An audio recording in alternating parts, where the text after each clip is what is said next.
Good morning and welcome to Essential Ingredients. I'm your host, Justine, and I'm so excited to be here with you today. So, this podcast today, which I'm really excited to bring you, features the co founder of Elims. So, we spoke with the co founder, Belinda, and her expertise is in biomedical engineering, and her husband is the dentist. And together, they created a toothpaste that uses an alternative to fluoride. So, you're not going to want to miss this. Stay tuned. Welcome, Belinda. So great to have you here. Thank you so much, Justine. I'm so happy to be here. Me too. And I'm excited for our community to get to know you, to learn a little bit about your product, where it comes from, what inspires you, and how it differentiates. So I think there's a lot of things to cover from how it works to sustainability and what you're trying to achieve. So before we get going, would you mind just explaining to our listeners and our viewers a little bit about what your product is?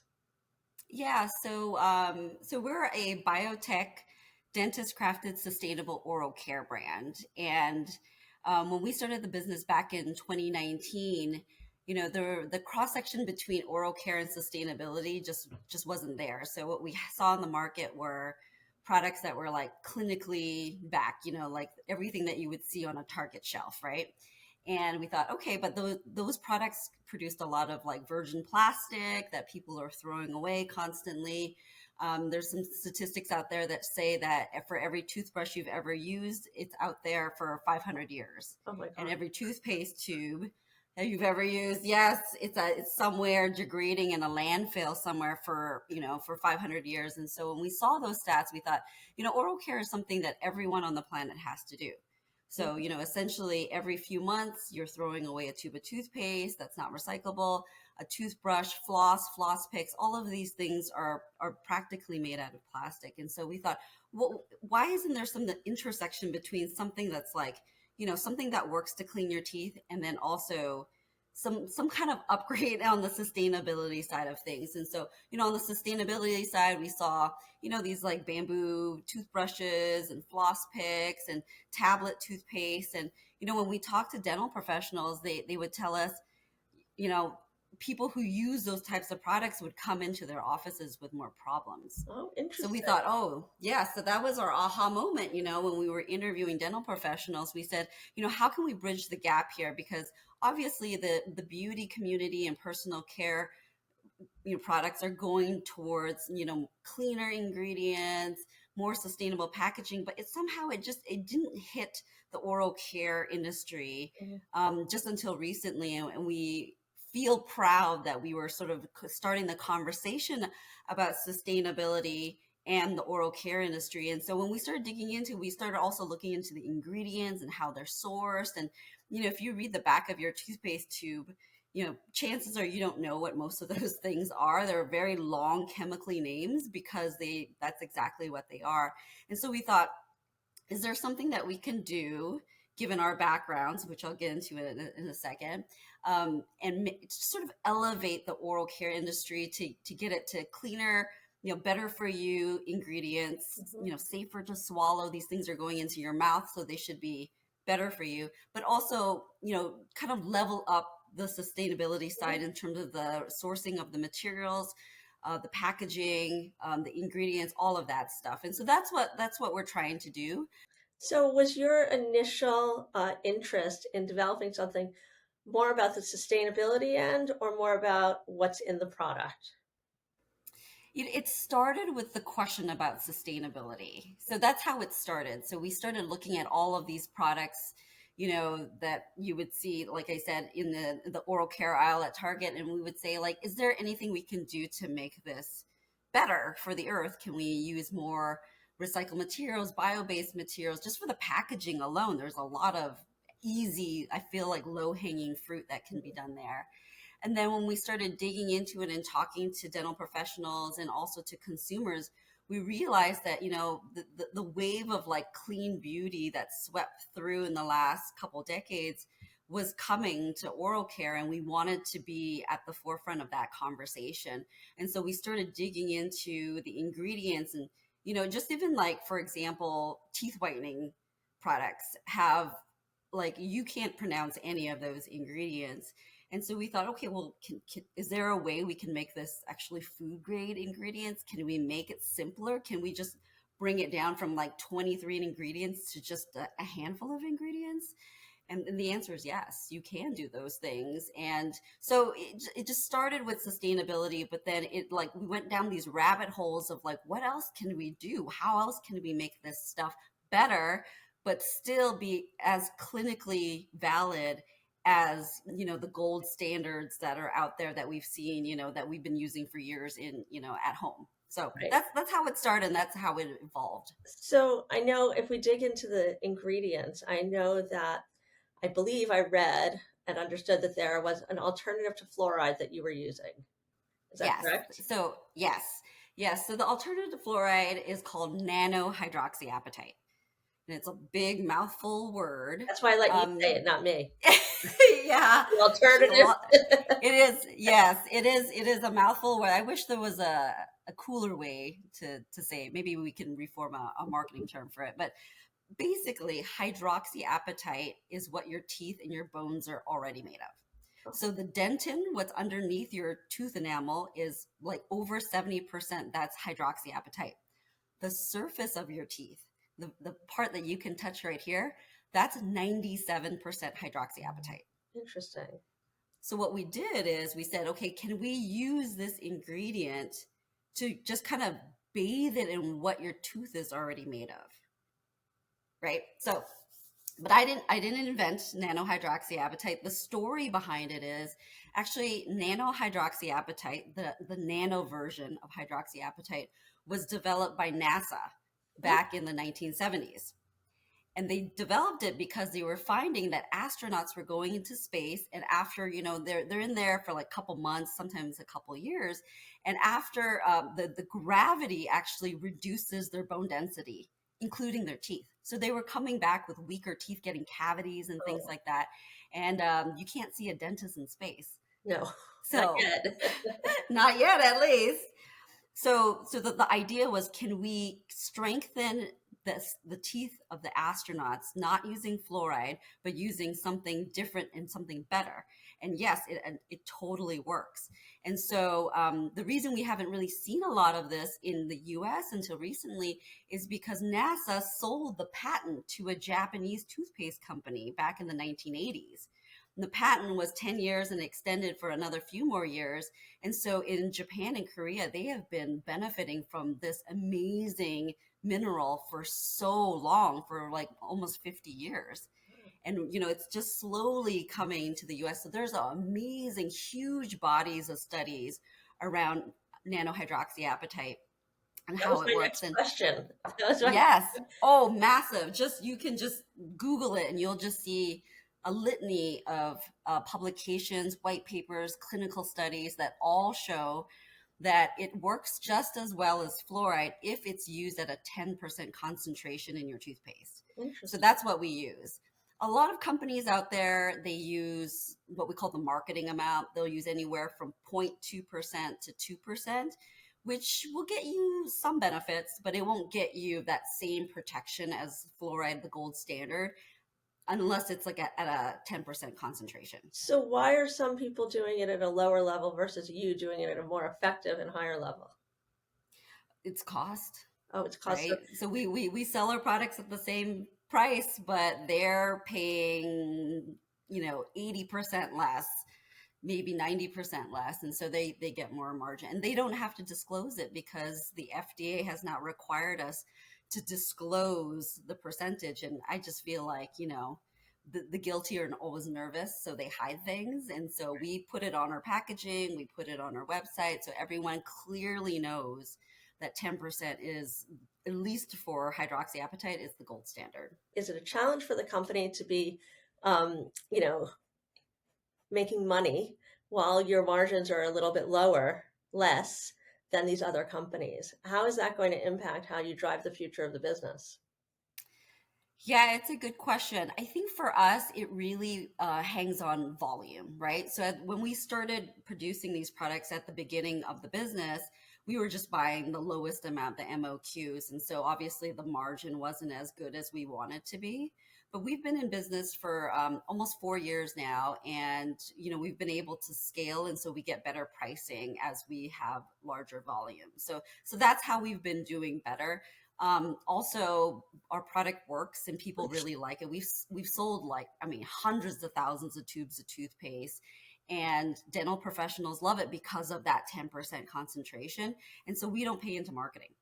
I haven't, to this day, I have not paid for a single paid ad Wow. since the beginning of the business, because the product kind of hangs on itself. And so, we were growing slower, I would say, compared to some of these other organizations that have a bit more margin. Hmm. But, we're fine. We're here. We're still here in the CPG space. To have a business that's, past the 3-year mark is amazing. It's very rare. So we're like, okay, we got a good product going.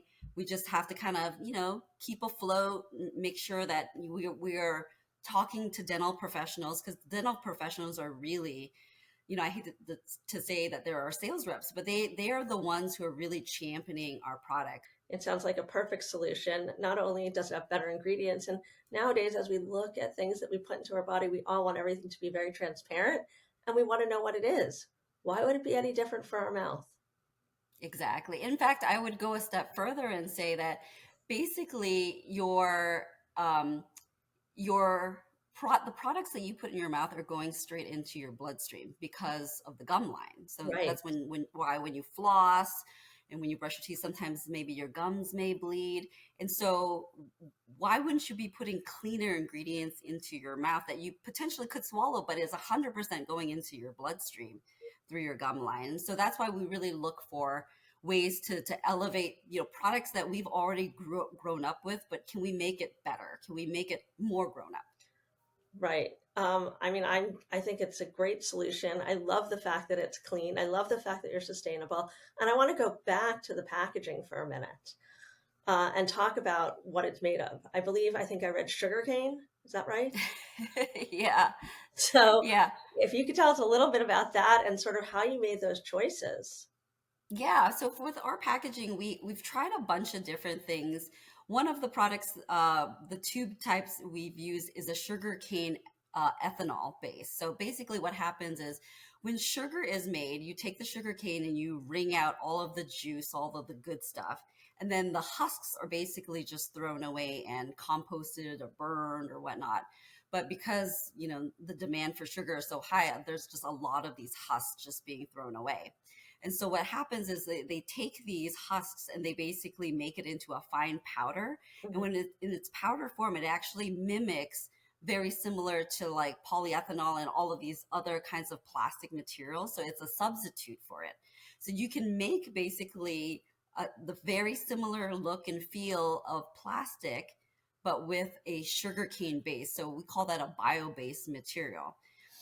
So it's a great material for sort of upcycling the husk, but like recycling it on the back end is a bit more complicated because most communities, most countries don't have a way to recycle bio-based materials yet, right? They're used to, things that your yogurt cups are made of or your milk jugs. And so it complicates the recycling facilities a little bit. So we're monitoring all of that stuff. What we do is we actually take back any oral care products that you have at home that are used and empty, and we recycle them with TerraCycle. And that's a free service to all customers. You don't have to be a customer of ours. You don't even have to send us our products back. You can send us any oral care products that you have Wow. at home, and we will recycle them with TerraCycle just to close the loop on recycling for Right. oral care products, because most of it's mixed nylon and plastic. So we want to make sure that it's getting into the right hands, and we pay for that service. And so we've played with sugar cane materials. We obviously have used a lot of PCR, which is the post-consumer recycled materials. That one's really great too because we're actually promoting recyclability by purchasing recycled plastics. And there is a way to recycle them on the back end too. So we're monitoring a lot of these different dynamics in the packaging industry to see what is possibly a better outcome. There's also what they call mono materials, which is like one material that is typically easier to recycle in recycling facilities. So there's a bit more options out there. And the exciting part for me is since we started in 2019, I've seen so much innovation in packaging in this space, from like sugarcane to better PCR, more reliable PCR materials, to even just like paper pulp materials, just the things that you can do with different sort of byproducts that don't really have some value, but like taking it and making it into something interesting and useful for consumers at home. So I just love how this space is evolving. Yeah, and I wanted to, I know we were talking about the TerraCycle that you're using them, and as you're sitting there saying, wow, you'll accept any products and you'll recycle them. Did I hear that right? Yes, yes, absolutely. We'll take any brand of oral care products. We take toothbrushes, toothbrush heads if you use an electric toothbrush. We take toothpaste tubes, floss containers, teeth whitening pens, any of that stuff. Paper you can generally recycle at home, but usually it's any mixed material plastics that you would see in like a toothpaste tube or like a toothbrush that are generally just thrown away and not recyclable. So we take those back, and then we work with TerraCycle to make them into things like backpacks and play structures and things like that. Wow. This is quite an interesting partnership you have with them. Actually, it's they offer this to almost every company, but nobody really takes up on it, and we just feel like it's such a great way to close the loop on a product or products that you use almost every day of your life, but find a way to like have a good way to just put it back into the recycling network.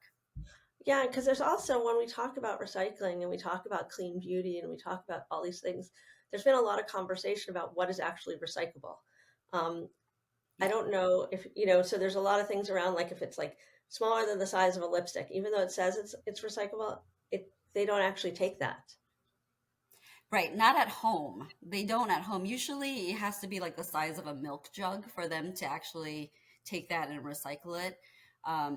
Even like the yogurt cups, they're too small. Usually those end up in landfills anyways. So we looked at that and we said, okay, toothpaste tubes, toothbrushes, they're small, but if we can pull them apart, responsibly, then can we make it into something? And then just sort of promoting the recycling loop, and basically encouraging people to recycle so that we can reuse these products and see them again in our product lines.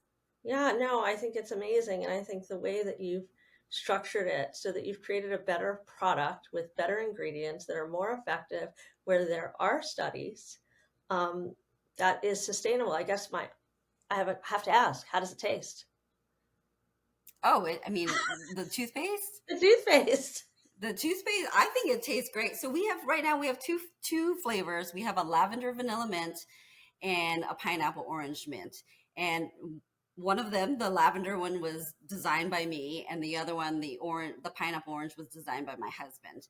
And the reason is because Justine, I'm a very busy mom. I'm running a business. I got 3 kids. All kinds of stuff going on, and so by the end of the day, I'm exhausted, right? Like we put the kids to bed, and my husband pours me a glass of wine. I take 2 sips, and I'm passed out on the couch, Right. right? And then my husband, his serotonin levels are up at night, so he's up doing stuff. And so before he goes to bed, he wakes me up from the couch and he goes, Belle, wake up, you got to go to bed. And I go up to our bedroom, and he's like, you need to brush your teeth, like, don't be gross, right? And he's a dentist. So I'm like, okay. So I'll go and I'll brush my teeth, but usually these like super minty burst toothpaste, they're energizing. They wake me up, and now I'm awake, and now I'm mad because I want to just go to sleep and just have a chill night. But I'm not. I'm awake, and it's hard for me to go back to sleep. And sleep is key when you're a mom. So I said, can we make a flavor or a formulation that actually kind of helps you go to bed? You brush your teeth, and it's very chill. So like the lavender and the sweet vanilla, it all just kind of calms you. We put chamomile in there just to give you, like a chill, soft vibe so that you can transition from whatever you're doing in the day, brush your teeth. So I want to go back a little bit because I know that you were in you were, doing other things for 15 years, but, in the space. And now here you are, an entrepreneur, and your husband, a dentist, who a lot of dentists are entrepreneurs because they have their own practices. Um, but, is this your first foray into quote unquote a CPG product as an entrepreneur? So I've been around business my entire life. My parents, they were born and raised in Burma in Southeast Asia, and they immigrated to North America with literally nothing. I mean, they just had a suitcase and $14 in their pockets, and they were able to like raise a family by starting businesses. So I grew up in our family gift shop, since I was 2 years old, dusting the shelves, packaging, doing inventory management, writing the signs, which is marketing, doing the counting the money at the end of the day, which is bookkeeping. I was exposed to all of that. I mean, literally every summer vacation, winter vacation weekend, I was in the shop working until I graduated and went to college. So I had been around business, and my parents started many businesses in their lifetime. So I was able to see what that was at like sort of on the front lines. But as an entrepreneur myself, definitely this is my first ownership into building a startup and a company, and definitely my first time in a CPG space. As a biomedical engineer, we always worked with products that were sold through like, hospitals or distributors. And so building a CPG product and also building a product and a brand from scratch Mm-hmm. it was new to me. And I think the most surprising thing I found about this journey was developing something that didn't exist. Mm-hmm. So that's a brand new brand, a brand new product, a brand new company, and getting to that product market fit was definitely a new experience for me, because I had always worked for Fortune 500 companies that had already established brands. And so anything that they would make, it would be going towards a market that they've already had some Right. footprint in, usually. And so for me to come into oral care is not quite medical devices. It's in the healthcare industry, but it is different from some of the other industries that I had been part of. Plus just building a brand and getting to that product market fit. I just remember that first year being so tough because, how does it, how does anyone know we're here? How does anyone know we exist? Mm-hmm. Right. And so, what you have to do to just get awareness that we exist in this world was a very tough thing, because early on, I didn't know if we weren't making sales because was it the product? Was it the brand? Was it where we were selling or where we're not selling? Was it something else completely? Was it the price? You just don't know, right? Right. And so we started to hit product market fit luckily at the end of that first year, and we knew it because people were talking about us organically. We were getting press hits on all of this stuff without paying for any of that stuff. And so I thought, okay, yeah, it's starting to work. Right. And I know you've mentioned a couple times that, you're a little bit more expensive. How has that been received by the public and by your customers? Yeah, I think, the benchmark for toothpaste is, like the Crests and the Colgates of the world. And so those ingredients are just significantly less expensive. Fluoride's very cheap. You can, it's probably even just 1% of what nano-hydroxyapatite costs. And so we were nervous about, where should we price our products? But honestly, in the last few years, what we found is the competitors have come into the market and they're priced even higher than us because of that. So we're just we're initially on the higher side of things for a nano-hydroxyapatite product, but right now we're just kind of in the middle. Right. So, we offer a clinically backed product, one that's developed by professionals, but the pricing is sort of in the middle for this particular category of toothpaste. And just recently in 2025, nano-hydroxyapatite toothpaste have outranked every other toothpaste Wow. on Amazon. On Amazon, the number one toothpaste are nano-hydroxyapatite toothpaste. So all the Crests and Colgates that have dominated the field for so long, they are no longer number one on Amazon, which is the number one search engine and the number one marketplace. And in addition, what I find so amazing is you don't stop there. You don't stop and say, okay, take care of it yourself. Maybe you can't recycle it. You found a solution, you created a partnership, and now you invite everybody to send it back to you so that you can recycle it. Yes. And I don't know that that happens too often. I don't know too many people that take that kind of responsibility. I Yeah. mean, listen, I think there's Nespresso. You can drop off your little pods there, Mm-hmm. right? Okay. Yep. I don't want to take that away from them, but you go a step further and say, hey, we'll take anybody's oral products too. Yep. Yep. We will. And it doesn't actually cost us that much more. It doesn't take too much more effort.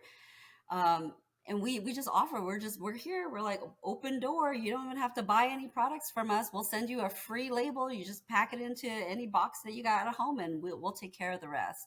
And I just feel like it's just kind of the right thing to do. I mean, my kids are very young, they're less than 12 years old, and they've got a whole future ahead of them, and all the news about microplastics in the oceans and our food and all of this stuff, it's Clothing. very scary. Yes. Clothing, I mean, I got rid of most plastics in my kitchen, right? It's all gone. I cook with stainless steel and all of that stuff. And so I just feel like if it's not that hard, then why aren't other people doing it? And I think um, it costs money, and we're happy to do that. We feel like it's the right thing to do, but for other people, their priorities, their business priorities are different. Well, maybe you're going to lead And a that new makes, movement here.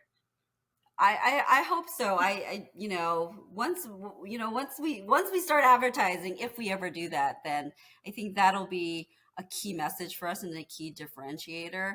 It's really sad to see, in the oral care space, just how easy it is really just to use even more recycled materials, and people don't do it. And that makes me a little sad, but we're here, and we continue to invest a portion of our revenue back into R&D, which includes the packaging, which includes the material. And so we're constantly innovating. We're finding more studies, more ingredients that work even better to add calcium and phosphates to the surface of your teeth to get rid of sensitivity, to do all the things that we need to do to keep our teeth healthy. Because let's face it, on our bodies, your teeth are the only things that don't heal themselves.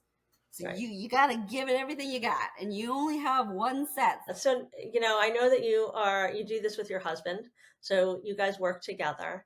Um, I'd love to know a little bit about that. How is it to work with your husband? It's actually really good. We complement each other very well. Um, I always say, like, with every partnership, there's always brains and beauty, right? And obviously, I'm the brains and he's the beauty. So, he's got the lab coat, and, we put him all over our marketing materials. But joking aside, it's actually working pretty well. We've got a pretty good dynamic at home. Like, we split our duties pretty evenly. He takes care of a lot of like the bills and like the house stuff, and I take care of mostly the kids. There's not a ton of overlap. Mhm. And so we do the same thing in business. So in business, he's got his lane, I have my lane. We agree, just like a married couple, that any big decisions, any strategic decisions, any financial decisions are done together. So, we said, okay, we set a certain amount of money. Is that if the decision costs us more than this, then together we have to make the decision. And it actually works really well. He's part of all of the strategy, all of the formulations. He's interesting because he is still a full-time dentist. He has his clinic here in Northridge, California. And, you know, I work in the business during the day, and then when he comes home at night, we're making dinner, we're cleaning up the dishes, and we're talking through some of the stuff that I've done throughout the day. And he comes in not working on a day to day, and so he comes at it from a very strategic level. Mhm. Right. So he comes in at a much higher level, and he points out things that sometimes I miss because I'm so deep in the weeds, Right. which is really nice. And plus, like you said, like, he's very entrepreneur himself because he's owned his own dental practice for over 20 years. So he understands loans and financing and inventory management and time management and people management and all those core things that make a business. Are there any recommendations you might make for other founders that are deciding to work with their husband or wife or partner? I would say very similar to us, like, just have clear roles of who's doing what, and make sure that all the big decisions are made together. I think that's really key. I think obviously if you're husband and wife, you already trust each other, so there's not that hurdle. But it really is, talking through things before they become an issue and making sure you're communicating, making sure that, any big decisions are done together. I think that's the most important parts of working with your spouse. You said something before that I agree with, and actually I practice, is that, we have our own set of skills and what we're good at doing and what we like to do, but surrounding yourself with those mentors and those advisors that can give you another perspective, more information is really key, I think, to success, because I can't be an expert in everything. You can't be an expert in everything, but making sure that you have those people and then listening to them, not just having them and talking to them, but hearing um, their advice, I think, is really key. Yes. I'll tell you this really short story, Justine. I have this advisor. He's the CEO and founder of a major hair care brand, like massive. Like this hair care brand is in every Sephora on the planet. Okay.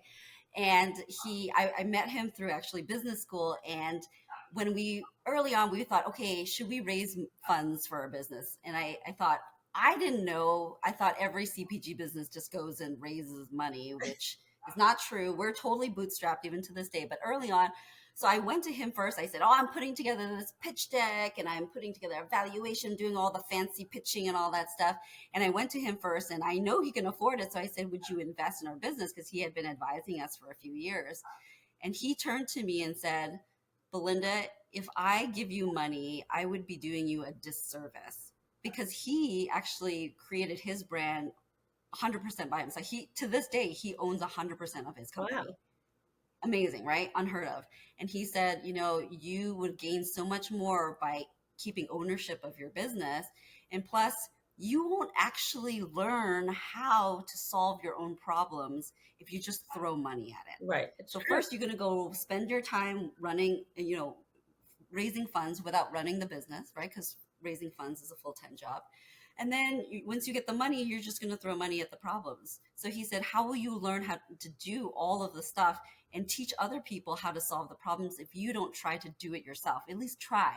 Right. And he said, I just would do you a disservice if I gave you any funding. And at first I was taken aback. I thought, okay, here's someone who has known my business, who has seen me grow, who has given me advice for years. And I'm sitting here at his kitchen table and he's telling me he won't even give me a couple $1,000s. I just was like blown away. But I quickly realized that he was 100% right. And so I could have easily not listened to him. I could, like you said, Justine, I could have said, okay, thanks. You don't know what you're talking about. I'm going to find another advisor. But I took his advice to heart. I said, okay, he's got something here. So I took his advice. We still to this day have not raised any funds. And it's really interesting how the business has grown without, with me solving most of the problems. Yeah, it really is. Like I got really scrappy. I did a lot of things on my own. I reached out to different advisors and experts in the things I didn't understand. A lot of people helped me out on their good time and their expertise. And we're still here many, many years later. So I can't say that this is a success story yet, but so far it's, his advice, once you take it and you understand what they're trying to teach you, it actually has paid off. And I text him all the time. I'm like, oh my God, look all this stuff that we've done. And he's like, you see, and you still own 100% of your business. And he was right. So Belinda, thank you so much for joining me today. It was great to have you here. I love all the information. I'm excited to, change toothpaste myself. And I'm just curious if you could just share with our community, if people wanted to go get your product, where would they find it? Oh, yes, absolutely. So we're definitely on Amazon. We're on Walmart. We're on a couple beauty boutiques. One that I love is called Beauty Care Choices. If you're here in Los Angeles, we have a shop here in Century City Mall, which is the biggest mall here in LA, at a store called Atlas. And then, of course, you can just come to our website and, we ship you anything you want. And if there's anybody that was listening or tuning in today that wanted to connect with you, maybe for collaborations or innovations, what's the best way to connect with you? LinkedIn is the best way. I've got a nice little community there. So if anyone wants to reach out to me, LinkedIn is the best place. So, Belinda, for those listeners and viewers that were tuning in today that are part of this community, that are excited about what you're doing and want to try the product, is there a discount you're going to be offering them? Absolutely, Justine. I love this audience. I've been a long time listener of your podcast for many years. And so I would love to offer all of those in your audience a 20% discount to our website. Just type in essential ingredients and you get 20% off. Awesome, Belinda. Thank you so much. And I want to thank our listeners and our community for tuning in today. It's always fun to get to know new people, new products that are paving the way for better for you things in the world, whether it's around our health, our wellness, or the planet. So, thank you so much, Justine. It's been an absolute honor. Thank you. So those folks tuning in today on the podcast, don't forget you can also tune into our video cast on YouTube. And if you are watching the video and want to tune into the podcast, follow us and subscribe to our channel at Essential Ingredients, which is on Spotify, iTunes, wherever you listen. We'd love to connect and continue the conversation on Instagram at essential.ingredients. So we'll see you again next week.